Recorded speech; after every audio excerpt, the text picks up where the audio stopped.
Assalamualaikum warahmatullahi wabarakatuh. Alhamdulillah wassalatu wassalam ala habibina wa syafi'ina Rasulillah wa ala alihi wa sahbihi wa man walah wattaba'a hudah wa ba'd. Allahumma akhrijna min dhulumatil wahm wa akrimna binuril fahm waftah alaina bima'rifatil ilm wassahil akhlaqana bil hilm waj'alna mimman yastami'una al-qawl fayattabi'una ahsana.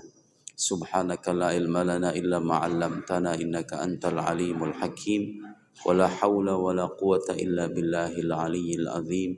Allahumma 'allimna ma yanfa'una wa zidna ilma wa ba'd.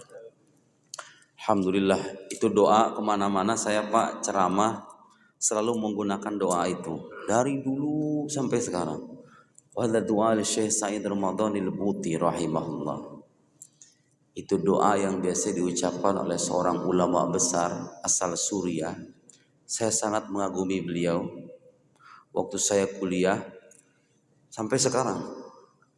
Wa tuwfiya syahidan, wafat sebagai syahid, Syekh Muhammad Said Ramadhan Al-Buti, alim zahid wa nahsibuhu minal awliya min awliyaillah. Kita meyakini beliau sebagai waliullah. Beliau punya banyak kitab. Di antara keistimewaannya, jarang itu ada ulama bisa memadukan antara kedalaman intelektual dengan kedalaman spiritual. Jadi beliau itu boleh dibilang sebagai pemikir, mengkonter pikiran-pikiran yang aneh, yang menyimpang, begitu ya. Tapi dalam saat yang sama, beliau juga punya kitab-kitab yang seperti Syarah Hikam, yang menggugah spiritualitas, yang menggugah sisi batiniah. Syekh Said Ramadhan Al-Buti. Kita akan mengkaji sedikit petikan dari kitab beliau ya, yang berkaitan dan relevan dengan tema kita sekarang. Saya kemana-mana pakai doa itu Pak. Syekh Said Ramadhan Al-Buti, beliau itu menulis kitab Al-Hikam, Syarah Hikam 4 jilid. Pernah ditanya, kalau Anda dimintai penjelasan, mana kira-kira dari semua bukunya itu banyak. Kubrul Yaqiniyat, Al-Kauniyah, fi ilmil aqaid, dalam ilmu akidah. Hadza min afdal, bahkan guru saya pernah bilang, hadal kitab kullu satrin fihi ilm. Jadi ada karya beliau namanya Kubra al-Yaqiniyat al-Kauniyah. Setahu saya belum diterjemahkan ya. La yujad terjemah sah? La yujad. Kullu satrin fihi ilm. Setiap baris itu ada ilmu. Guru kami di Al-Azhar bilang begitu. Saking dalam. Ada lagi kitab beliau dalam bidang usul fiqh, dalam bidang fikih dan lain-lain. Tapi kata beliau, kalau dimintai penjelasan mana di antara kitab-kitab Anda yang paling Anda cintai, jawabannya adalah Syarah Al-Hikam fi 4 mujalladat, 4 jilid. Itu Syarah Hikam terpanjang yang saya tahu untuk konteks kontemporer. Itu beliau tidak pernah menerima royalti sedikit pun dari kitab Hikam itu. Padahal itu kitab dijual di dunia Arab itu masyhurnya minta ampun. Jadi itu levelnya sudah bukan ya level internasional, bestseller internasional. Hampir sebagian besarnya katanya donasikan untuk warga Palestina, warga Gaza. Subhanallah. Selama hayatnya beliau itu tidak punya mobil. Rumah beliau sampai akhir hayat udah sepuh begitu, tetap tidak berpindah. Tetap di lantai sekian berapa kan, kalau di Arab itu rumah apartemen begitu ya, flat begitu. Tidak punya mobil, alim zahid. Pernah ditawari sama pemerintah di zamannya, ditawari kendaraan, ditawari uang dan lain-lain. Jawaban beliau apa? La taj'alni 'abdan lil amwal. Jangan jadikan aku sebagai hamba bagi harta. Ditolak itu mentah-mentah. Dan memang ada orang-orang kayak gitu Pak. Ada orang-orang yang kalau dikasih duit itu dia nolak. Kalau orang-orang kayak kita, ya jangan kita, saya dikasih uang begitu, mana mungkin Ada Pak, ada. Nah, itu relevan dengan tema kita sekarang. Itulah yang disebut dengan ihsan. Orang yang sudah sampai pada maqam ihsan, hatinya bersih, batinnya bening, tidak punya kepentingan duniawi, isi hatinya itu kalau dibelah hanyalah Allah Subhanahu wa taala saja. Ada orang-orang semacam itu banyak contohnya. Banyak contohnya dan kadang-kadang kalau untuk ukuran kita tuh kadang terheran-heran Pak, emang ada ya? Orang gak suka dengan uang tuh emang ada ya? Bukan gak suka dengan uang. Ada zuyina linnasi hubbus syahawati minan nisa wal banin wal qanatiril muqantarati minadh dhahabi wal fiddati wal khailil musawwamati wal an'ami wal harth. Dijadikan indah bagi pandangan manusia itu hubbus syahawat, cinta terhadap hal-hal yang diinginkan. Minan nisa, perempuan. Apa kalau ditawari kawin lagi sebenarnya mau kan?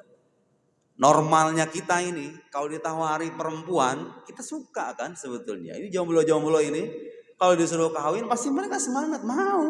Memang fitrah manusia, fitrah manusia. Minan nisa wal bani la khalas ana aktafi bi zawja wahidah faqat. Ana aktafi zawja wahidah. Kalau bagi saya cukup satu istri aja.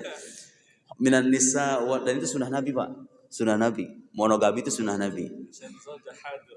Yahtaj ila syarah hasan jauza hadir karena istri saya hadir katanya enggak khalas anak teh bisa wajah wahidah minan nisa wal banin anak fitrah manusia cinta dengan anak keturunan wal qanatiril muqantara harta yang berlimpah punya kita itu kecenderungan wal khairil musawwamah kuda kalau zaman dulu kuda sekarang itu mobil ya Pajero Fortuner, Lambo, macam-macam lah. Wal khail musam wal an'am, binatang tanah wal harth tanaman. Tapi Quran selanjutnya mengingat dzalika mataul hayatid dunya. Itu kenikmatan dunia. Dunia itu dari kata minad danaa atau minad dunu. Dunu itu artinya pendek. Danaa artinya rendah. Jadi sejak awal aja nama dunia itu artinya itu rendah, Pak. Rendah, pendek, apalagi hina begitu ya. Dani dana artinya kehinaan. Dunu artinya dekat. Jadi pendek sementara hina lagi dunia ini. Itu kenikmatan dunia sementara doang kata Quran. Dzalika mataul haq wallahu indahu husnul ma'ab. Selanjutnya diingat qul a'unabbiukum bi khairin min dzalikum. Mau enggak aku kabarkan dengan sesuatu yang lebih baik dari semua itu? Dan lebih baik dari perempuan, lebih baik dari uang, lebih baik dari segala-gala yang tadi disebutkan ini. Qul a'unabbiukum bi khairin min dzalikum lilladzina taqaw inda rabbihim jannatun tajri min tahtiha al-anhar khalidina fiha. Qala fiha wazwajun mutahhara wa ridwanun minallah. Dapat keridhaan dari Allah. Jadi Al-Qur'anul Karim, agama Islam itu datang bukan untuk menghempaskan atau membunuh nafsu manusia, tapi datang untuk mengatur, mendidik, karena itu adalah asas dari keteraturan hidup, baik pribadi maupun keluarga maupun bangsa.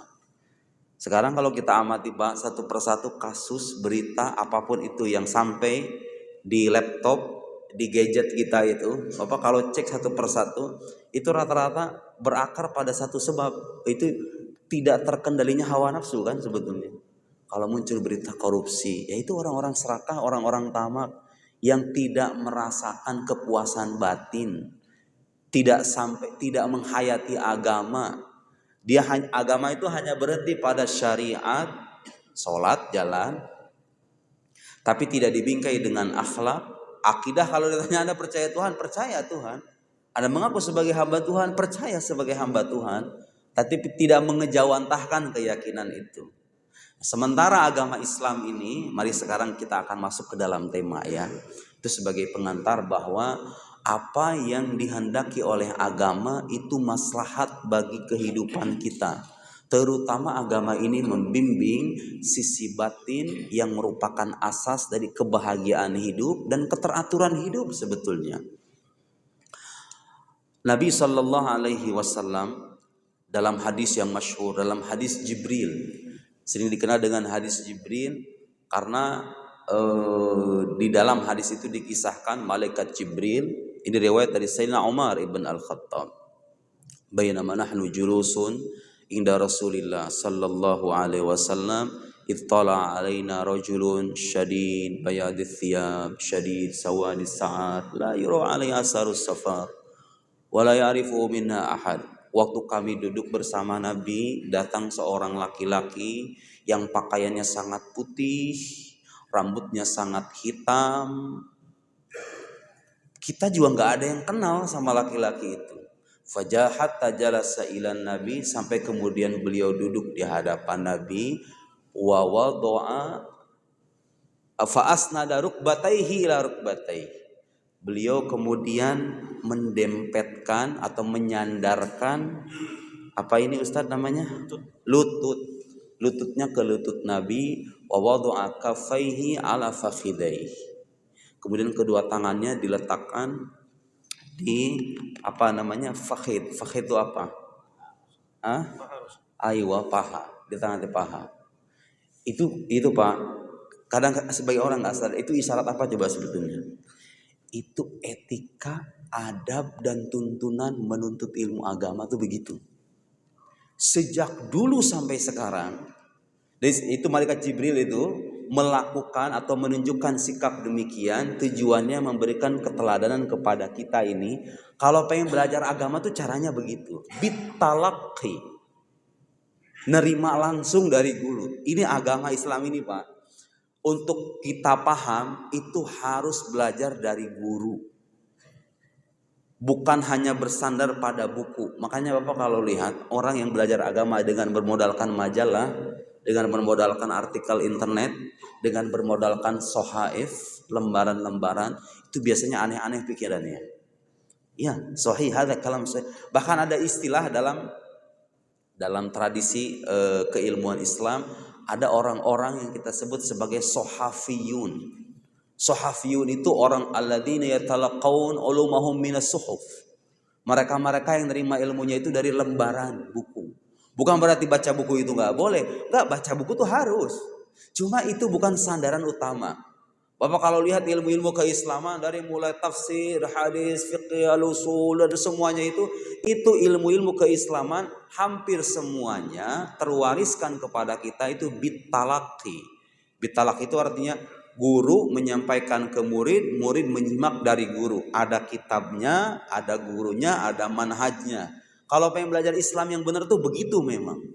Makanya sampai sekarang Pak, lembaga-lembaga pendidikan yang berhasil mencetak ulama itu, setahu saya itu pesantren-pesantren.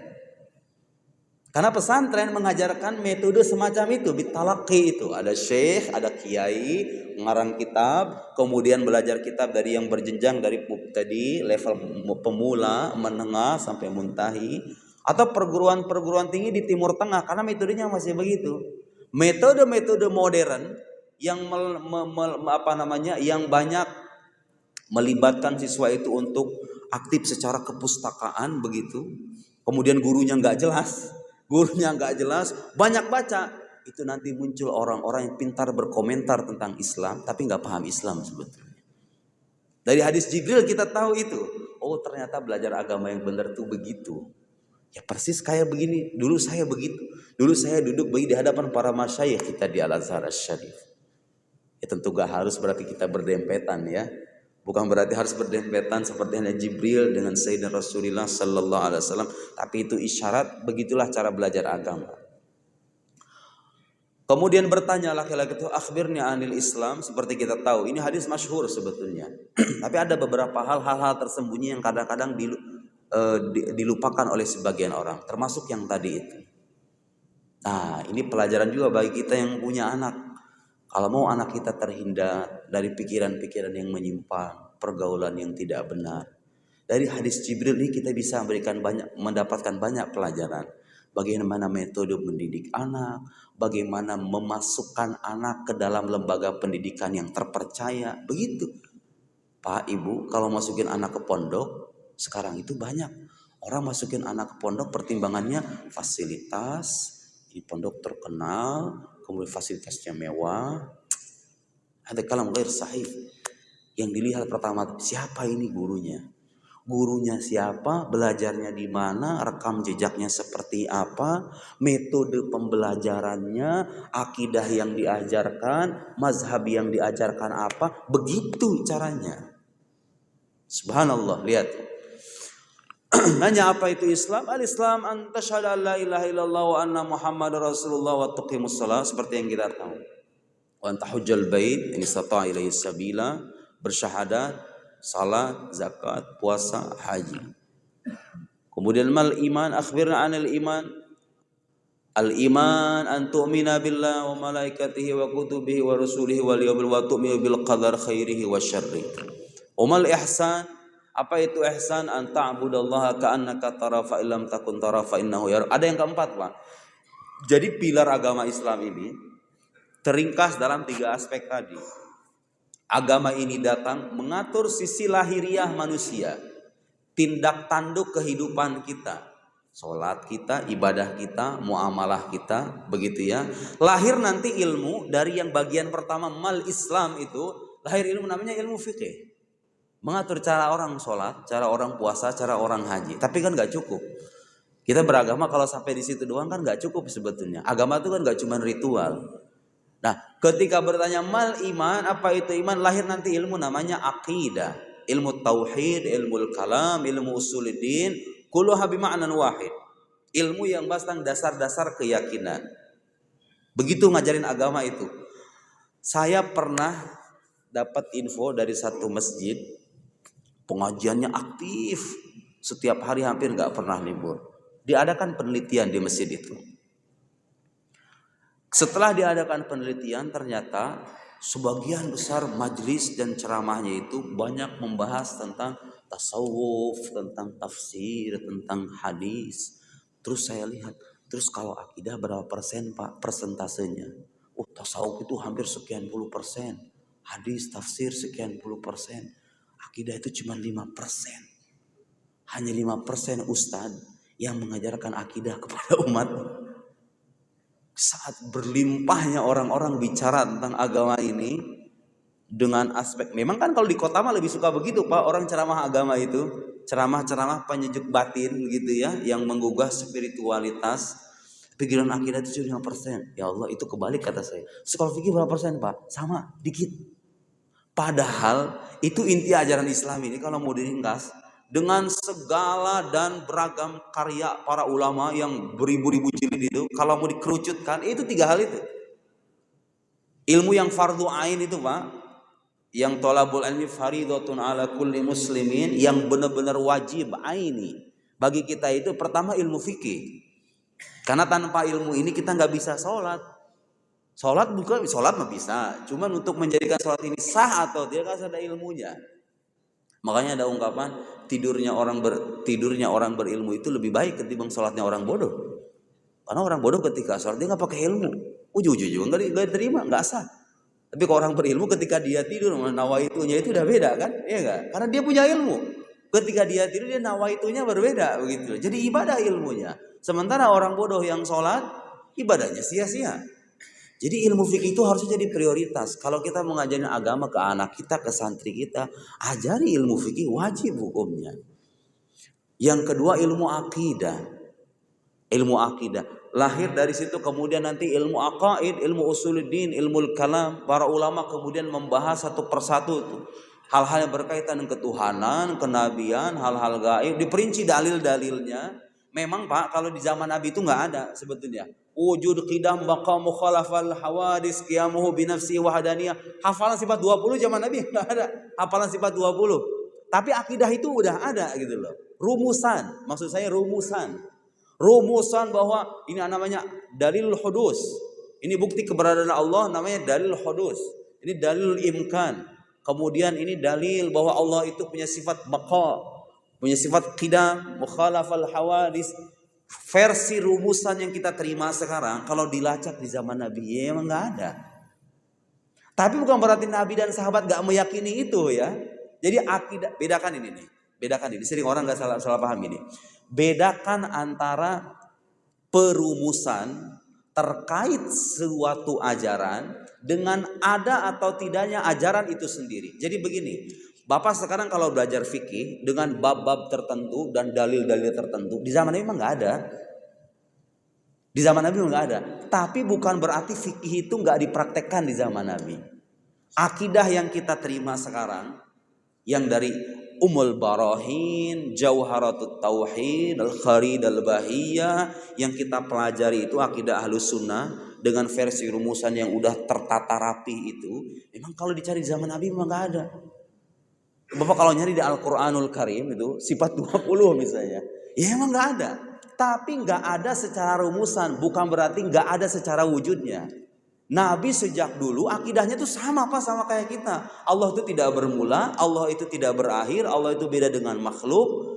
Cuma rumusan-rumusan ini munculnya belakangan. Dirumuskan sama siapa? Sama ulama-ulama yang lebih paham tentang Islam. Mereka itu berijtihad, memudahkan. Saya sering ngasih permisalan begini. Itu Quran, Sunnah.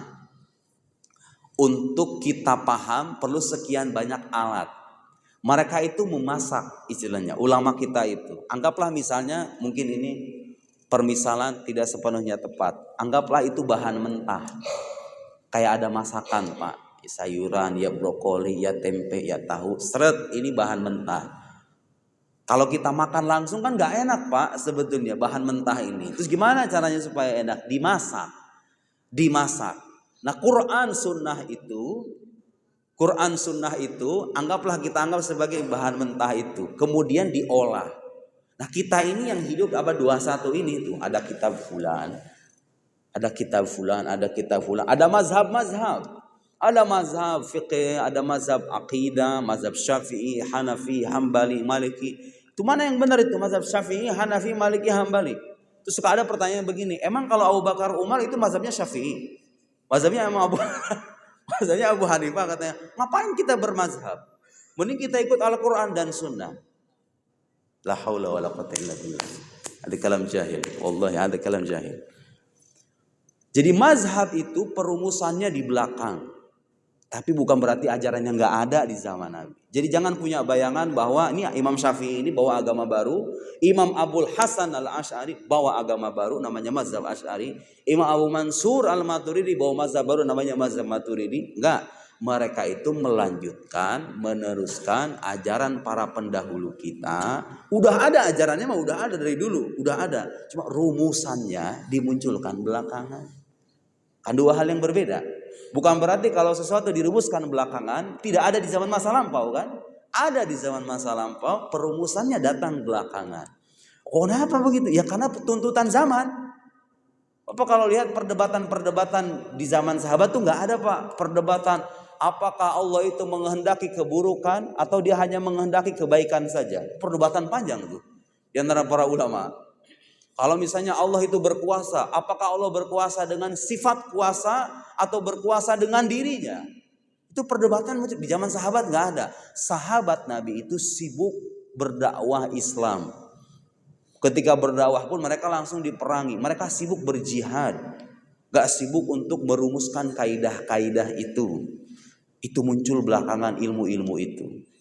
Ilmu fiqih mengatur tata cara kita berislam.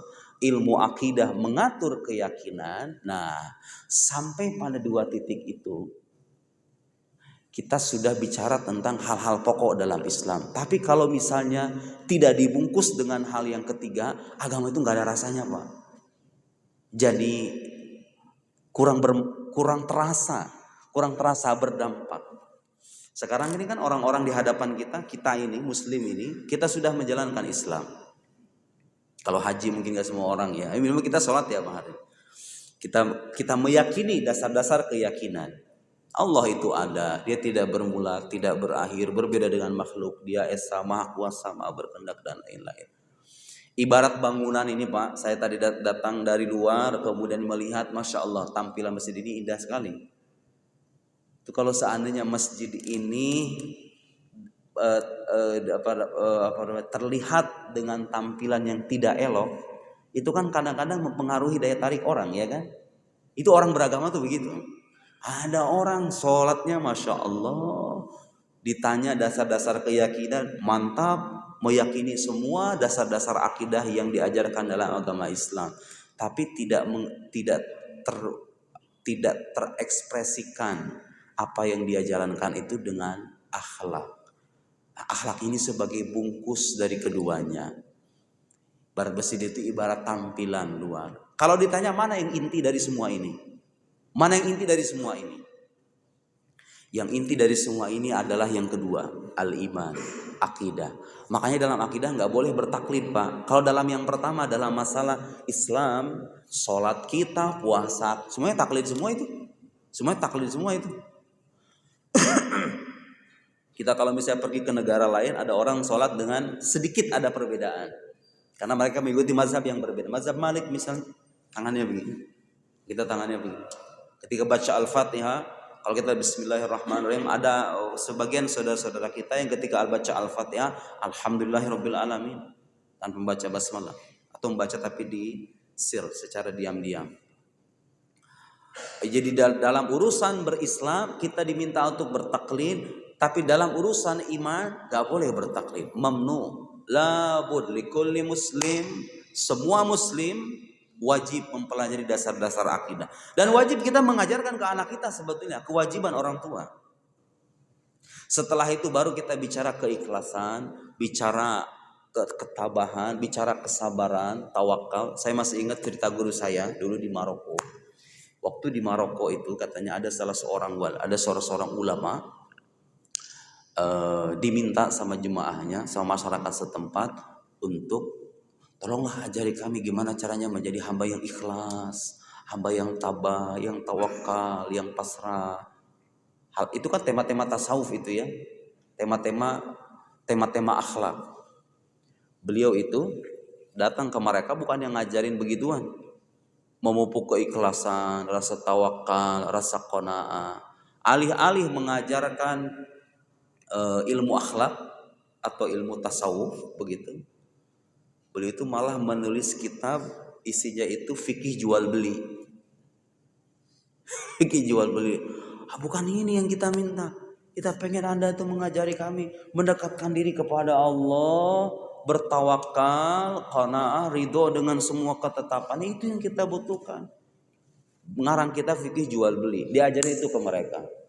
Kenapa itu katanya begitu? Kenapa beliau itu melakukan hal semacam itu? Jawabannya, bagaimana saya mengajari Anda mendekatkan diri kepada Tuhan, sementara masih banyak praktek jual beli yang haram yang Anda lakukan? Gak ada gunanya. Kita loncat langsung ke makom ihsan tanpa tahakkuk bil Islam, tanpa menjalankan Islam dengan baik, menghindari keharaman. Sekarang kan ada orang-orang semacam itu, gak peduli duitnya dari mana, yang penting sholat, gue jadi orang baik, selesai. Salah. Syariat itu harus dikukuhkan terlebih dulu sebelum kita bicara hakikat.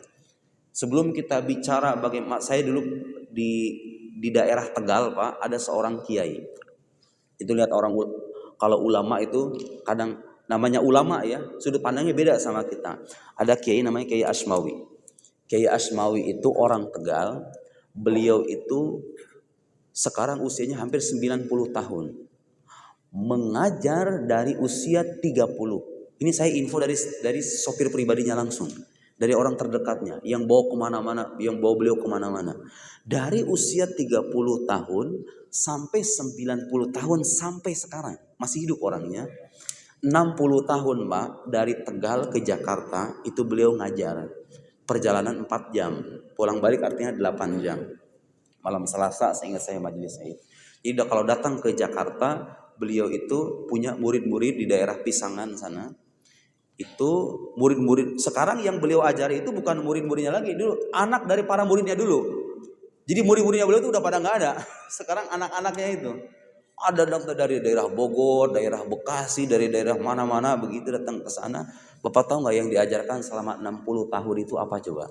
Subhanallah, saya aja sampai geleng-geleng kepala itu. Udah sepuh, masih kuat gitu loh. Naik mobil 4 jam, disopiri sama anaknya kadang-kadang. 4 jam, 8 jam. Ini beliau datang ke majelis nih. 2 jam ngajar, jam 11-nya itu udah balik lagi ke Tegal. Subhanallah. Khariq lil ada kata saya ini. Ya ada khariq lil ada, ini enggak biasa ini orang kayak begini. Selama 60 tahun Pak, ngajarin umat, ngajarin orang-orang itu, mau di kampungnya, mau di Jakarta, ngajari satu kitab aja. Gak pernah diganti-ganti. Nama kitabnya Ummul Barohin. Kitab tentang akidah. Kenapa seserius? Saya alhamdulillah, saya punya buku yang mensyarah kitab itu. Bisa dicari di internet ya. Dasar-dasar akidah Ahlussunnah itu syarah atas Ummul Barohin. Saya merasa malu. Saya kadang-kadang ada rasa bosan gitu ngajarin santri gitu sekali dua kali. Subhanallah, 60 tahun ngajari agama, fokus ngajar kitab itu aja. Ngajar akidah doang. Gak ngajar yang lain-lain. Saya nanya sama Mas, itu gak pernah diganti Pak kitabnya? Gak pernah diganti. Pokoknya itu aja. Hatam balik lagi, hatam itu ada kitabnya itu. Hatam balik lagi, hatam balik lagi, hatam balik lagi 60 tahun. Jawabannya apa katanya? Kenapa serius itu? Ini kita latihan sebelum ketemu sama malaikat. Kan yang pertama kali ditanya dari malaikat ke kita, pertanyaan pertama kan man rabbuk? Tuhan kamu siapa? Nah orang zaman sekarang itu kadang-kadang melupakan ini nih. Bahwa iman itu menyangkut hal yang paling mendasar dalam agama kita. Yang gak boleh ikut-ikutan, harus kita pelajari. Harus kita pelajari, harus kita pahami. Minimal kalau ditanya sama orang, kamu percaya Tuhan tuh kenapa? Saya tahu jawabannya. Mau percaya Nabi Muhammad sebagai Nabi, apa alasannya? Tahu jawabannya. Kamu percaya surga neraka, padahal kamu gak pernah melihat, tahu alasannya. Itu hukumnya fardu ain ibu. Itu hukumnya fardu ain Pak. Hukumnya fardu ain. Lihat ada orang seserius itu. Ulama tahu kedudukan ilmu ini dalam agama Islam. Subhanallah diajarkan sampai detik ini. Subhanallah. Muncul nanti ulama aqaid, ulama kalam, mutakallimun yang membahas tentang iman ini nih. Dan itu kitabnya berjilid-jilid Pak. Ya kalau orang-orang kayak kita nggak perlulah mendalami kitab yang berjilid-jilid itu. Itu tugasnya akademisi, tugasnya mahasiswa, tugasnya anak bapak kalau kuliah di Al-Azhar, kalau kuliah di Maroko, kuliah di mana-mana, silahkan ajari kitab itu. Pelajari kitab itu. Setelah iman, Islam, ihsan ini nanti muncul satu ilmu namanya ilmu tasawuf. Sebagian orang gak suka dengan nama tasawuf. Sebagian orang menganggap tasawuf itu ya bid'ah. Itu tadi. Kalau kita paham apa yang saya sampaikan tadi, nama tasawuf itu gak ada di zaman Nabi. Yes. Tidak ada tasawuf dengan nama tasawuf di zaman Nabi, gak ada. Tapi bukan berarti ajaran tasawuf itu gak ada di zaman Nabi. Ajarannya ada. Rumusannya belakangan gitu loh. Kenapa tasawuf itu katanya kalau tasawuf yang benar tasawufnya Imam Ghazali, kalau mazhab dalam akidah mazhabnya Asy'ari, kalau dalam fikih mazhab ada Syafi'i, ada Hanafi, Hambali, Maliki. Ngapain itu mazhab-mazhab itu? Kenapa harus bermazhab-mazhab kayak begitu? Ya mungkin sebagian di antara kita nggak perlu penjelasan begini, tapi banyak orang di luar sana masih perlu penjelasan itu. Ngapain itu mazhab? Kalau dalam fikih, tadi kita bicara Islam, muncul ilmu fikih, lahir mazhab-mazhab. Dan bicara iman muncul ilmu namanya ilmu akidah, lahir mazhab-mazhab. Ada mazhab Asy'ari, mazhab Maturidi, ada Mu'tazilah, ada Salafiyah, ada Syiah dan lain-lain. Kemudian kalau kita bicara tasawuf ada tarekat-tarekat Pak. Ada tarekat Syazuliyah, tarekat Rifaiyah, Dasuqiyah, tarekat Tijaniyah, Qadiriyah. Aywa fi turuq katsira. Mazhab-mazhab baik dalam fikih, mazhab dalam akidah, tarekat-tarekat dan tasawuf itu adalah ijtihad para ulama-ulama kita, ijtihad para ulama muslim dulu untuk memudahkan agama ini kepada generasi kita sekarang ini. Jadi kita ini kalau ngikutin mazhab Syafi'i, kita ngikutin Al-Quran dan Sunnah Nabi melalui orang yang pemahamannya lebih mendalam dan lebih terpercaya ketimbang kita. Kalau saya bermazhab atau bertarekat, tarekat Syazuli misalnya. Ngomong-ngomong Imam Syazuli itu gak punya karangan, gak punya mu'allaf, gak punya kitab. Beliau pernah ditanya, beliau itu seorang tokoh besar, Imam Syazuli, Imam Abul Hasan Asy-Syazuli atau Asy-Syazili. Makamnya di Mesir ada Pak, di Humaifaro. Itu perjalanan dari Kairo sekitar 16 jam begitu ya. Saya pernah ziarah ke sana itu. Tidak ada kehidupan dulunya. Beliau itu minta kepada Allah supaya diwafatkan di tempat yang tidak pernah terjadi maksiat. Imam Abul Hasan Asy-Syadzili itu minta kepada Allah diwafatkan di tempat yang tidak pernah terjadi maksiat, dan Allah kabulkan permintaannya. Dalam perjalanan menuju haji bersama para pengikutnya, beliau berjalan daerah Humaitsarah, itu tempat gak ada kehidupan dulunya. Jadi kita kalau ke sana, kita melewati gunung-gunung bebatuan khas Arab itu, gak ada kehidupan sama sekali. Baru ketika muncul di pojok itu, sampai ke makam beliau, baru ada kehidupan di sana. Lihatlah seorang wali, dalam keadaan hidup mereka dibutuhkan manusia, dalam keadaan mati mereka lebih dibutuhkan lagi. Gara-gara dulunya tanah mati, gara-gara ada makam beliau jadi ada kehidupan terpencil. Namanya Humaitsarah. Imam Abul Hasan tidak meninggalkan karangan, tapi beliau punya murid banyak. Di antara muridnya yang pasti dikenal sama orang Indonesia, generasi setelah beliau, tentunya bukan murid langsung ya, Imam Ibn Athaillah As-Sakandari. Itu termasuk karena beliau benar murid Abdul Abbas, muridnya Imam Abul Hasan Asy-Syadzili. Jadi sanad tarekatnya yang punya kitab hikam. Imam Abul Hasan gak punya karangan, tapi beliau mengatakan kutubi ashabi. Kitab-kitabku adalah para sahabatku. Dilanjutkan itu ajaran tasawuf beliau itu sama murid-muridnya mengajarkan ke murid-muridnya ini ngarang kitab hikam, ngarang kitab fulan, kitab ini diajarkan lagi ke murid-muridnya. Nanti muncul lagi karangan-karangan, ada koreksi, ada penambahan, lahirlah tarekat namanya Syadzuliyah. Mazhab Syafi'i juga gitu. Sekarang ini Pak, kalau kita tanya sama ahli-ahli fikih, kalau saya pengen tahu mazhab Syafi'i, langsung baca kitabnya Imam Syafi'i? Enggak. Saya enggak menemukan ahli fikih yang kalau ada orang awam, saya pengen belajar Ustadz mazhab Syafi'i, disuruh membaca kitab misalnya. Enggak ada itu. Pasti awal-awalnya disuruh baca apa? Matan Takrib, Fathul Qorib, Al-Iqna, itu kan? Kemudian Hasyiah Baijuri, nanti muncul kemudian Minhajut Thalibin dan lain-lain. Kenapa harus dari situ? Ya karena itu versi yang sudah disederhanakan. Jadi agama yang kita terima sekarang dengan mazhab-mazhabnya itu Islam, versi Islam yang sudah disederhanakan. Supaya kita paham agama ini dengan baik. Karena kalau langsung merujuk Al-Quran dan Sunnah, kita nggak bisa. Nanti kalau udah selesai kitab-kitab itu tuh, baru langsung ke Nanti belakangan itu. Dan bukan levelnya kita baca kitab Imam Syafi'i itu. Bukan levelnya kita. Itu ulama Imam Syafi'i mengarang kitab, mengajarkan ke murid-muridnya. Beliau punya murid Al-Buaiti, Al-Muzani. Nanti itu diajar sama Imam Nawawi, Imam Ramli, Imam Rafi'i, Imam Fulan. Diwariskan ke murid-muridnya. Lahir mazhab. Beliau sendiri nggak bilang sama orang-orang, ayo semua berkumpul, aku ingin mendirikan mazhab namanya Syafi'i. Gak. Mazhab Imam Asy'ari termasuk. Imam Abul Hasan Al-Asy'ari gak bilang ke orang-orang, aku ingin mendirikan mazhab namanya Asy'ari. Enggak. Imam Abul Hasan Asy-Syadzili atau Imam Abu Hamid Al-Ghazali tidak mempromosikan ke orang ini tasawuf versi Al-Ghazali. Tidak.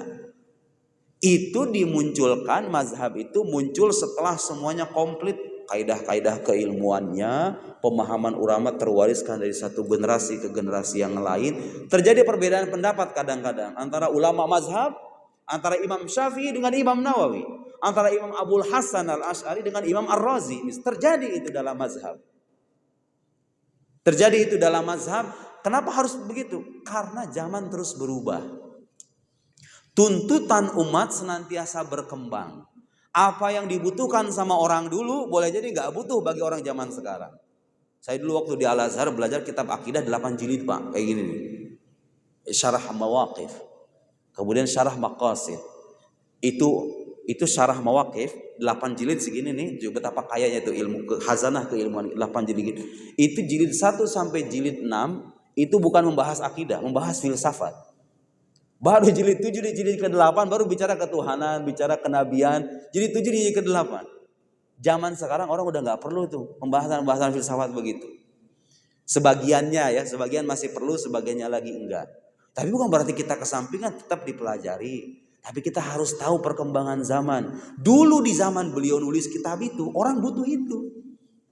Di zaman Imam Abul Hasan Al-Asy'ari nggak ada pembahasan yang rumit semacam itu. Atau di zaman sebelum Imam Abul Hasan Al-Asy'ari, di zaman salafus soleh, apalagi di zaman sahabat, nggak perlu ada pembahasan yang panjang lebar semacam itu. Karena sahabat-sahabat dulu ketika Nabi mengajarkan, mereka langsung menerima, selesai.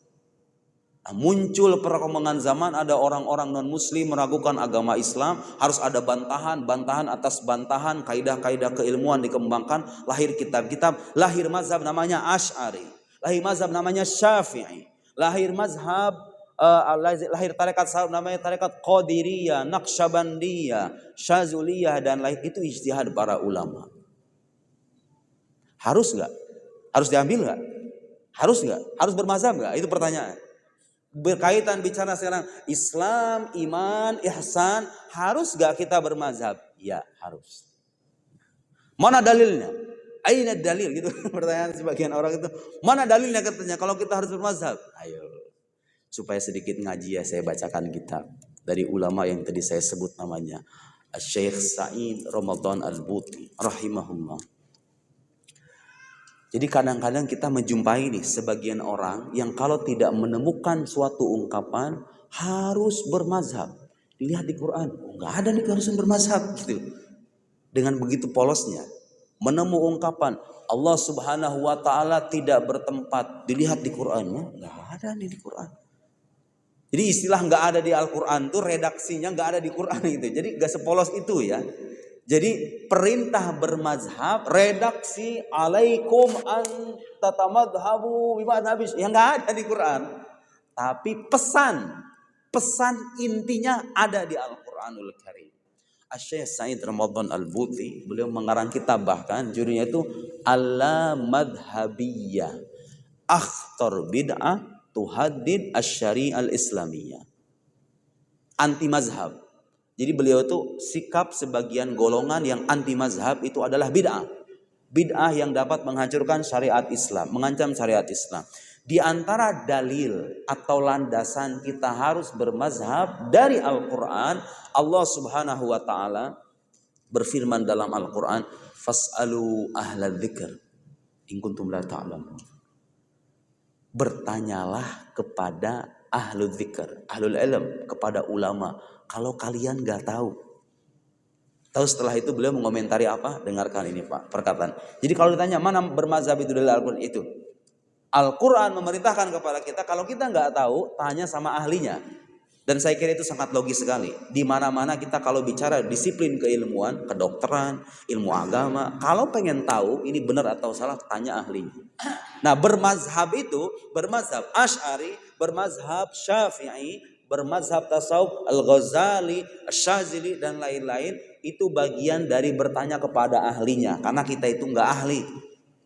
Kadang-kadang bukan cuma nggak ahli, ada orang punya keahlian tapi nggak punya kesempatan, sibuk, nggak cukup belajar agama itu setahun 2 tahun masalahnya. Nah karena kita sibuk, nggak punya kesempatan, apalagi nggak punya keahlian, ikuti sama yang ahli. Dalil dari Al-Quran, kata beliau, ajma'al ulama. Para ulama sepakat semuanya. Ala annal ayah, bahwa ayat yang tadi kita sebut, amrun liman la ya'lamul hukam, wala dalilahu bittiba'i man ya'lam dalik. Semua ulama sepakat bahwa ayat itu adalah perintah agar kita bagi orang yang tidak tahu dalil agama, seperti orang awam kayak kita ini, perintah supaya mengikuti yang tahu. Siapa yang tahu? Ya ulama itu. Imam Syafi'i, Imam Abu Hanifah, Imam Malik, Imam Ahmad, dan imam-imamnya. Sebenarnya mazhab itu banyak Pak, gak cuma 4 doang. Mazhab fikih itu banyak. Kalau enggak bisa dikatakan ratusan mazhab-mazhab itu. Kenapa harus 4 itu? Karena yang 4 ini mereka punya murid-muridnya punya perhatian untuk menyebarluaskan ajaran gurunya. Lahir kitab-kitab. Imam Abul Hasan misalnya gak mengarang kitab, tapi murid-muridnya ngarang kitab.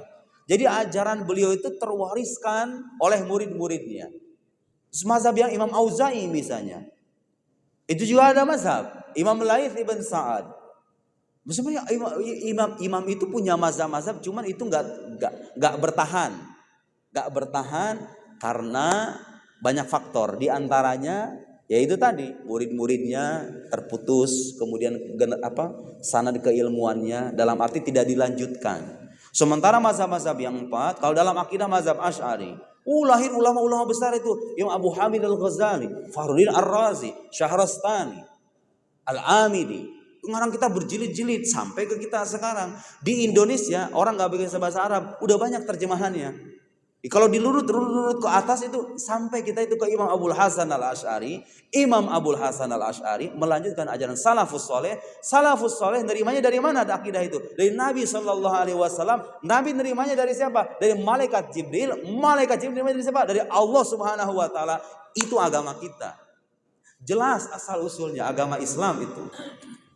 Jadi bermazhab dengan mazhab, kalau dalam akidah itu nggak bisa kita itu membenarkan semua mazhab.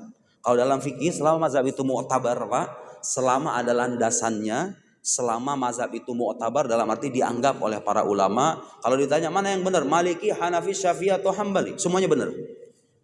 Semuanya benar. Menyangkut masalah fikih, ulama itu seringkali berbeda pendapat dan semuanya benar. Karena fikih berkaitan dengan masalah furu, masalah cabang. Bukan masalah yang begitu serius gitu loh. Bukan begitu serius artinya kalau orang itu salah gak sampai kufur. Nah, kalau dalam mazhab akidah pilihannya 2, imam benar atau sesat. Yang sesat ini gak selamanya kafir ya. Yang sesat ini gak selamanya kafir. Tapi al-haqqu wahid. Yang benar itu satu dalam akidah. Setelah diteliti Pak oleh para ulama dari generasi ke generasi, ajaran akidah Islam yang terbebas dari bid'ah-bid'ah yang menyimpang, ya, bid'ah yang menyimpang, syubhat-syubhat yang sesat, itu ada 2 mazhab, namanya mazhab Asy'ari, mazhab Maturidi, dan orang-orang yang mengikuti keduanya. Sebenarnya nggak harus pakai nama Asy'ari. Kalau Anda paham, kalau Anda bisa gitu ya, beristihad sendiri nggak harus. Tapi berhubung kita nggak tahu, ini hasil masakan, buat tanda petik, masakan ulama yang sampai ke kita itu. Kita ikuti itu. Dengan belajar tentunya, tetap harus dengan dipelajari. Bukan ikuti selesai taklid. Enggak, kalau dalam akidah itu harus dipelajari. Jadi kalau ditanya Ahlus Sunnah wal Jamaah, kemudian dirumuskan Asy'ariyah Maturidiyah. Itu karena sudah diteliti oleh para ulama. Kitab-kitabnya, ajarannya, ternyata sampai pada kesimpulan, ini nih mazhab yang benar nih, yang sesuai dengan ajaran Nabi dan salafus saleh, Asy'ariyah Maturidiyah. Kenapa harus pakai Asy'ariyah Maturidiyah? Penisbatan itu dinisbatkan ke orang yang punya jasa besar dalam mempertahankan ajaran Nabi Muhammad sallallahu alaihi wasallam dan para sahabatnya. Bukan berarti keduanya bikin agama baru, bukan mazhab tandingan, bukan agama tandingan. Keduanya itu punya jasa besar, membantah pikiran yang menyimpang, merumuskan kaidah-kaidah, memperkaya dalil, mengembangkan keilmuan dalam bidang keilmuan ini, begitu ya, aspek keilmuan dalam ilmu akidah ini dinisbatkan ke mereka. Imam Syafi'i juga begitu. Imam Abul Hasan Syadzili juga begitu, Imam Al-Ghazali juga begitu. Kenapa suka ada muncul istilah tasawuf Ghazali? Bukan berarti Imam Ghazali itu bikin tasawuf tandingan. Tasawuf itu intinya sama, semuanya berujung pada maqam ihsan. Imam Ghazali punya jasa untuk merumuskan tasawuf itu dengan sedemikian matang. Dalam kitab Ihya Ulumuddin, ada kitab Bidayatul Hidayah, Minhajul Abidin, kitab fulan, disebutlah tasawufnya Ghazali. Semua ini nih mazhab Syafi'i, mazhab Asy'ari, tasawuf Ghazali atau tasawuf Abul Hasan Syadzili, semuanya merujuk pada sumber yang sama, Al-Quran dan Sunnah Nabi Muhammad sallallahu alaihi wasallam. انظر الساعة الساعة 6:30 صح؟ أيوة سنفتح باب الأسئلة لو وجد سؤال. Saya kira itu cukup ya sebagai pembekalan minimal untuk diri kita dan orang-orang sekitar kita. Karena sekarang zaman fitnah, Pak. Nabi dulu udah mengabarkan, saya ati alan nasi zaman. Dulu Nabi sama sahabatnya bilang begini, innakum fi zaman kathirun fuqa'uhu qalilun khutobau. Kalian ini wahai sahabat-sahabatku, ada pada zaman di mana ahli agamanya banyak para pengkhotbahnya sedikit. Wasayati 'alan nasi zaman qalilun fuqahauhu katsirun khotabahu. Nanti akan ada masa, kata Nabi, masa kita sekarang nih kayaknya. Bukan kayaknya, Pak, udah nyata. Masa kita sekarang ini ahli agamanya dikit, yang khotbahnya banyak. Yang bikin channel YouTube-nya seabrek-abrek, ngomong agama cas-cesos ke sana kemari. Dilihat dari mana ini ustadz sebenarnya? Bukan ustadz ternyata.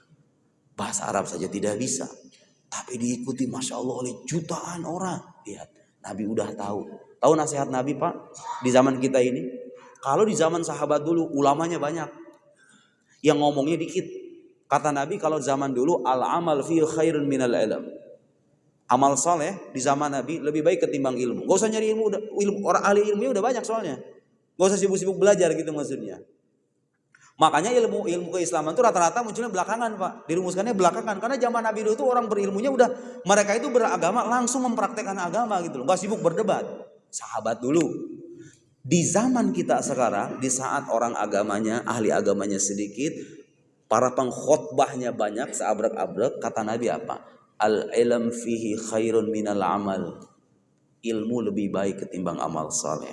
Jadi bapak duduk di tempat begini, ketimbang berzikir tasbih subhanallah 1000 kali, qul huwallahu ahad 100 kali, ketimbang begitu lebih baik beginian. Karena itu bekal kita dalam beragama, untuk membentengi diri kita dari aliran-aliran yang aneh, yang menyimpang di luar sana, baik untuk diri kita maupun orang-orang sekitar kita. Tayyib, naktafi bihadzal qadar wa naftah babal as'ilah. Nah, saya cukupkan sampai di sini. Silahkan jika ada yang mau bertanya. Fi talat as'ilah wala su'alin? Talasa. Nah. Assalamualaikum warahmatullahi wabarakatuh. Waalaikumsalam. Fi mikrofon.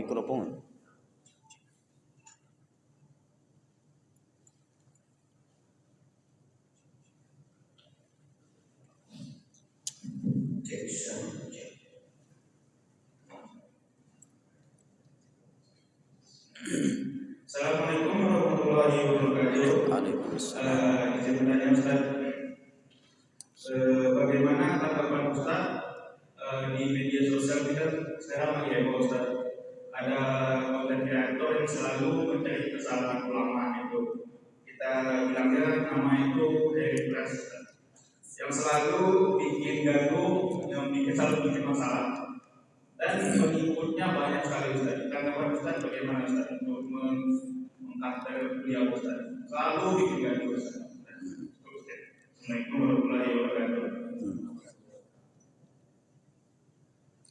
Anda pernah melihat dan membaca sirah Nabi Sallallahu Alaihi Wasallam waktu beliau menerima wahyu pertama, datang kepada Waraqah bin Naufal.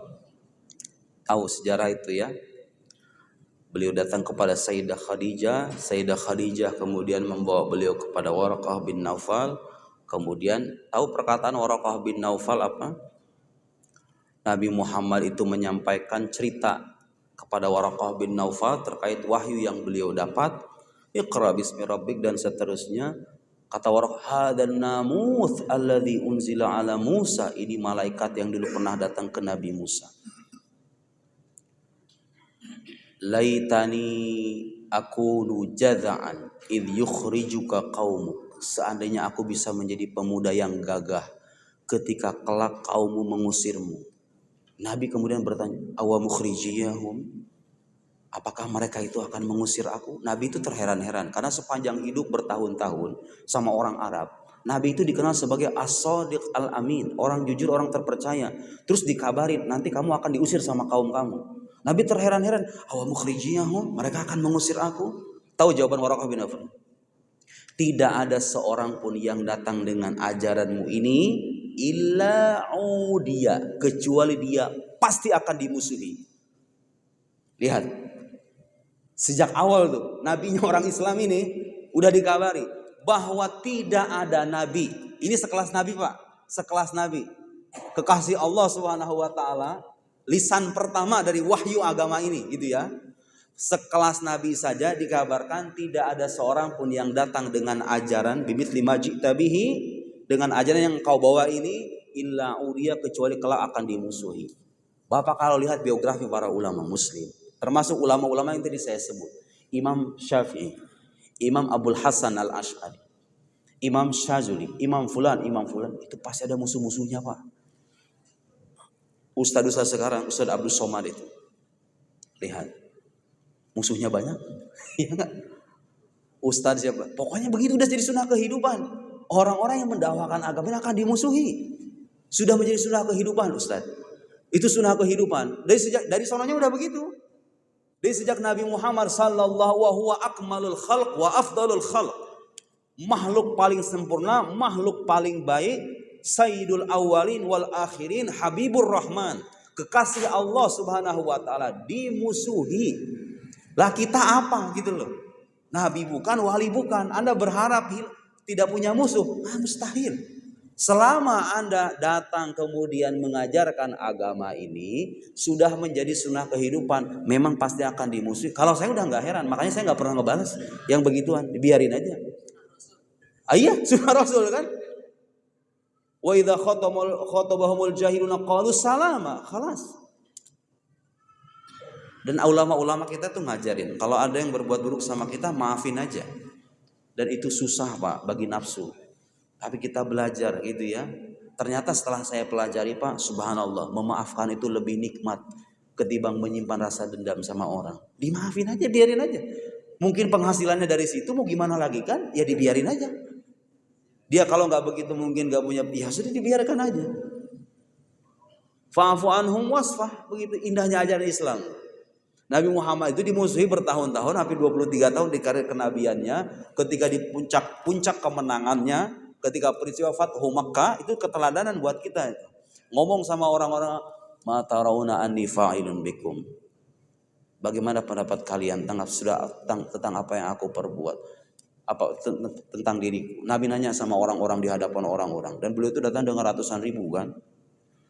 Dengan ratusan ribu sahabatnya, kemudian di hadapannya ada orang-orang yang dulu pernah memusuhi selama bertahun. Ma tarawna anni fa'ilun bikum. Ana anni fa'ilun bikum. Akhul karim ibnu akhil karim. Kau adalah saudara yang mulia, anak dari saudara yang mulia. Nabi kemudian berkata kepada mereka, idhabu fa antumut tulaqa. Pergilah, la tathriba alaikumul yaum. Tidak ada celaan bagi kalian. Subhanallah. Akhlakun nubuwah. Itu akhlak kenabian. Ya sudah. Kalau bagi saya itu sudah jadi sunnah kehidupan. Memang orang-orang saya akan selalu ada. Ya itu tadi seperti yang dikabarkan oleh Nabi. Mau gimana lagi? Mau gimana lagi? Kalau prinsip kita itu begini. Selama kita tidak menjadi pelaku kezoliman, kita nggak mendapatkan kerugian. Jadi kalau saya diam, saya tidak mau kerugian apa-apa. Mungkin saya pernah itu Pak, gara-gara begituan itu, gara-gara potongan-potongan video itu, ceramah-ceramah saya itu kan suka dikorek-korek tuh sama orang-orang belahan sana tuh, korek, diambil yang potongan-potongan itunya tuh menyebar. Itu sampai-sampai saya itu, nama saya jelek ya, nama saya itu jelek. Sampai-sampai ada masjid bukan nge-blacklist ya, bikin pernyataan resmi membatalkan ceramah saya, pengurus-pengurusnya itu. Saya dituding Syiah. Saya ini yang 9 tahun pakai beginian ini, belajar di Al-Azhar Asy-Syarif yang mazhabnya Ahlus Sunnah wal Jamaah, mazhab Asy'ari, dituduh Syiah. Bayangin coba. Sampai ditulis itu di masjid itu, pengurusnya itu resmi bahwa Ustadz Nuruddin ini disinyalir terafiliasi dengan kelompok Syiah. Ya Allah ya Karim. Gara-gara potongan video itu. Kita belajar bertahun-tahun gitu kan, dibantah dengan potongan-potongan video itu. Ya mau gimana lagi, terserah. Sabar. Tidak membalas. Karena saya tahu hadis Nabi, Nabi itu pernah bersumpah tentang 3 hal. Salasun uqsimu alaihinna wa wahadisukum hadisan fahfadhu. Ada 3 hal Nabi sampai bersumpah, artinya untuk menguatkan bahwa 3 hal ini betul-betul hak. 1, ma naqasa malu abdin min sadaqah. Tidaklah berkurang harta seorang hamba karena sedekah. Sedekah itu gak ngurangi harta Pak. Kalau ngasih sama orang gak usah ada kekhawatiran nanti jadi miskin. Gak ada ceritanya itu. Saya gak menjumpai orang dermawan, hatta orang kafir sekalipun. Orang dermawan hidupnya itu susah. Rata-rata orang-orang yang rajin berbagi, hidupnya itu semakin berlimpah. Janji Nabi itu. Harta itu tidak berkurang dengan sedekah. Tahu yang kedua apa? Wala dzulima 'abdun madlimatan fasabara 'alaiha illa zadahullahu 'izzan. Tidaklah seorang hamba dizolimi Ya difitnah, dizolimi, dibilang begini, kemudian fasabara 'alaiha, kemudian dia bersabar, illa zadahullahu izzan, kecuali Allah menambah kemuliaan bagi dirinya. Jadi diam atas kezaliman orang lain itu bukan kekalahan, tapi itu justru menambah kemuliaan bagi diri kita. Allah ngasih kemuliaan, janji Nabi itu. Kalau kita dizolimi, dirugikan sama orang lain, Pak, nama baik kita dan lain, boleh kita membalas. Tapi selama masih bisa kita diam, lebih baik diam aja. Bersabar. Kalau kita bersabar, janji Nabi apa? Allah akan menambah kemuliaan. Yang terakhir, wala fataha abdun baba mas'alatin illa fatahullah alaihi baba faqrin. Tidaklah seorang hamba membuka pintu permintaan kecuali Allah membuka pintu kefakiran. Artinya orang semakin rajin minta-minta, semakin rajin mengemis, semakin fakir dia. Jadi ada pengemis sudah jadi orang kaya, ya, tapi hatinya fakir dia itu pada hakikatnya. Jadi candu akhirnya mengemis itu. Butuh terus menerus. Ada ketergantungan emosional dengan meminta-minta. Lama-kelamaan hidupnya nggak tenang. Bawaannya pengen minta terus, jadi fakir orang ini. Itu fakta sampai sekarang. Orang-orang yang rajin mengemis itu biasanya begitu. Punya rasa candu itu. Sabar aja. Subhanallah Pak, awal-awalnya sekarang saya masjid ini dibatalin. Ya udah, saya tahu hadis Nabi yang itu. Nabi nggak mungkin berbohong. Subhanallah Pak. Dari situ kemudian saya datang ke masjid, ada satu masjid itu di daerah Bintaro. Saya kalau ceramah mungkin sekitar ya seginian lah di masjid itu. Gara-gara video saya itu banyak dipotong-potong, difitnah. Mungkin orang penasaran kali ya. Itu penuh Pak, dari sini sampai ujung, sampai luar-luar masjid. Kemudian makin ke sini kata saya, ini mah 1, 2, 3 tertutup pintu gitu kan. Tapi pintu-pintu yang lain semakin terbuka lebar. Mungkin saya ke Riau, kalau misalnya nggak ada gitu, saya juga nggak ke Riau mungkin kan. Datang kemudian undangan dari sana, undangan. Sampai-sampai saya kan nulis buku itu sekitar 13 di online itu ya. Setelah adanya fitnah-fitnah itu, video saya semakin tersebar ke sana kemari, meskipun dengan framing yang macam-macam, saya biarin aja begitu ya. Itu saya dapat laporan dari penerbit, royalti saya itu hampir 3 kali lipat dari yang biasa saya terima. Buku-buku itu. Lihat janji Nabi itu. Pokoknya Nabi kalau ngomong itu udah pasti benar itu. Saya aja kaget Pak. Pak Ustadz, kita pengen mengabarkan royaltinya segini. Hah? Seumur-umur saya gak pernah pegang duit sebanyak itu kata saya. Loh kok bisa? Alhamdulillahirabbil alamin. Balasan kesabaran. Lihat. Ini bergaul dari rumah tangga juga berlaku Pak sebetulnya. Kalau ibu punya suami yang kira-kira perlakuannya kurang enak, atau kita punya bini yang ngomongnya begitu, sabar aja. Mau gimana lagi? Saya membaca itu Imam Sya'rani itu. Subhanallah, ini kalau kita bicara rumah tangga Pak. Wali-wali besar itu katanya Pak, itu kalau ngelihat perempuan akhlaknya buruk, itu dinikahin Pak. Sengaja dinikahin sama dia. Tujuannya apa katanya? Melatih kesabaran diri. Karena semakin banyak dia bersabar, semakin dekat dia dengan Tuhan. Subhanallah, sampai ke situ coba pikirnya. Boro-boro orang kayak kita kalau ngeliat perempuan kayak gini, najis, bodo amat. Kan gitu. Wali enggak begitu Pak. Dia melihat celah yang tidak dilihat oleh orang lain. Kalau saya punya istri semacam itu, saya akan terus-menerus dilatih untuk bersabar. Akhlak saya semakin membaik, saya semakin dekat dengan Allah Subhanahu wa taala. Serius, itu ada Imam Sya'rani itu dalam kitab Al-Minan Al-Kubra.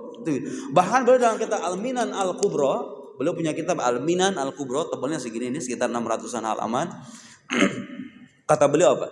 Di antara nikmat Allah, beliau mimma an'amallahu alayya. Beliau menyebutnya nikmat Allah. Nikmat Allah yang diberikan kepadaku. Di antara nikmat Allah yang diberikan kepadaku, kata Imam Sya'rani, bercerita tentang dirinya. Apa nikmatnya itu? Beliau diuji dengan kekurang ajaran pengikutnya dan istrinya. Imam Sya'rani, beliau menyebut kekurang ajaran istri itu sebagai nikmat. Sebagai nikmat. Orang kalau punya keyakinan begini gak akan ada perceraian deh kayaknya, ya gak? Paling gak berkuranglah angka perceraian itu. Karena mindset orang itu kadang-kadang begitu. Kita kayaknya udah gak cocok lagi deh. Kamu udah gak bisa jadi imam deh. Kamu udah gak bisa jadi istri yang baik deh. Lupa bahwa kita ini hidup sebentar di dunia ini. Udah jalani aja, gak usah ganti-ganti. Terima aja gitu loh. Terima aja. Saya gak menafikan fakta Pak. Dalam kehidupan pribadi saya kadang-kadang saya cocok sama istri saya.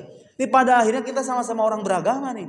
Malu kita sama agama kita, sama identitas kemusliman kita. Kalau dikit-dikit kita cerai, ngapain? Terima aja. Ada kata-kata saya yang mungkin kurang berkenan di hati istri saya memaafkan. Pada akhirnya ada perkataan istri saya yang kurang berkenan bagi saya memaafkan. Ngapain harus dendam-dendam? Enak kan hidup kayak begitu sebetulnya? Lihat. Bahkan ada satu kitab khusus Pak itu. Kisah para waliullah yang diuji dengan kekurang ajaran istrinya. Sampai jadi kitab khusus. As-sabr ala zaujat. Pernah lihat gak kitab itu? As-sabr ala zaujat. Ternyata Pak, dari sejak zaman Nabi Nuh alaihissalam diuji dengan istrinya, betul? Yang durhaka. Nabi Lut alaihissalam diuji dengan istrinya yang durhaka. Itu sekelas Nabi. Apalagi kita. Saya kira agama ini kalau dipahami dengan cara yang tepat, itu bisa memberikan pengaruh yang luar biasa bagi kedamaian hidup kita dan keteraturan hidup kita. Luar biasa. Termasuk tuh bermain medsos. Saya kalau ketemu sama orang begituan, udah biarin. Ada komentar, saya nggak di blog-blog tuh sama saya tuh komentar-komentar yang menyudutkan, yang kemudian begini, biarin aja. Itu jadi pahala bagi saya. Ini gitu selesai. Khalas, entah hal kalam. Soal al-akhir. Taib soal al-akhir. Nah, hatta nasolid duha ya. Satu lagi soal terakhir. لأن بعضهم سيدخل إلى المعمل. نعم. Bismillahirrahmanirrahim. Assalamualaikum warahmatullahi wabarakatuh. Salam. Saya bertanya, di daerah digital ini semua sudah dimudahkan mengenai pembahasan Dr. tadi tentang hadis Jibril al-Qiyam. Banyak orang di luar sana yang ingin hadir berbagai hari, namun mereka sibuk. Kemudian mereka mungkin menonton dari live. Apakah itu juga dianggap sebagai pelanggan? Demikian pertanyaan kami. Ila haddimma sampai batas tertentu ya. Tapi untuk menyebut talaki dalam arti yang sesungguhnya sih enggak. Karena harus bertemu lah. Karena begini, ketika belajar agama ini suka ada aja tuh poin-poin yang kita pahami. Masalahnya ini begini nggak bisa kan? Kita tempat bertanya kan? Kita hanya menyerap, tapi itu lebih baik gitu loh. Ketimbang baca buku doang, lebih baik. Apalagi sekarang kan kita bisa berkomunikasi dengan yang bersangkutan, misalnya lewat media sosial dan lain. Kita bisa bertanya. Begini, pesan akhirnya begini, fasilitas yang sudah memudahkan itu gunakan sebaik mungkin. Termasuk saya sampai sekarang menggunakan itu. Jadi jangan sampai karena alasan ini kan bukan talaki, ya udahlah nggak mau, jangan. Ma la yudraku kulluh la yutraku kulluh. Sesuatu yang nggak bisa ditunaikan semuanya, nggak bisa talaki langsung nih. Ya jangan ditinggalkan sebagiannya. Minimal kita dengerin orangnya lah. Tetap itu dilanjutkan, tapi kalau ada kesempatan kita bertemu langsung, kita bertemu langsung. Karena kadang-kadang ada pengetahuan yang hanya kita dapat kalau kita bertemu. Kalau saya dulu ngalamin, kalau orang-orang ulama beneran itu, kita tuh kadang-kadang Pak, dapat ilmu bukan dari ucapan. Kadang kita dapat ilmu dari tindakan yang bersangkutan. Saya tuh kadang menemukan tuh pelajaran-pelajaran yang bukan dari lisan tuh pelajarannya, tapi dari ahwal. Dari keadaan, itu yang gak bisa dikasih sama internet. Di internet itu bisa memberikan wawasan banyak, tapi dia gak bisa memberikan keteladanan akhlak. Keteladanan akhlak, ahwal itu hanya bisa kita rasakan, hanya bisa kita lihat kalau kita bertemu langsung dengan guru-guru kita. Naktafi bihadzal qadar wa nakhtim bi kafaratil majlis. Subhanakallahumma wa bihamdik asyhadu an la ilaha illa anta nastaghfiruka wa natubu ilaik. Sallallahu ala sayyidina Muhammad wa ala alihi wa sahbihi wasallam. Wassalamualaikum warahmatullahi wabarakatuh.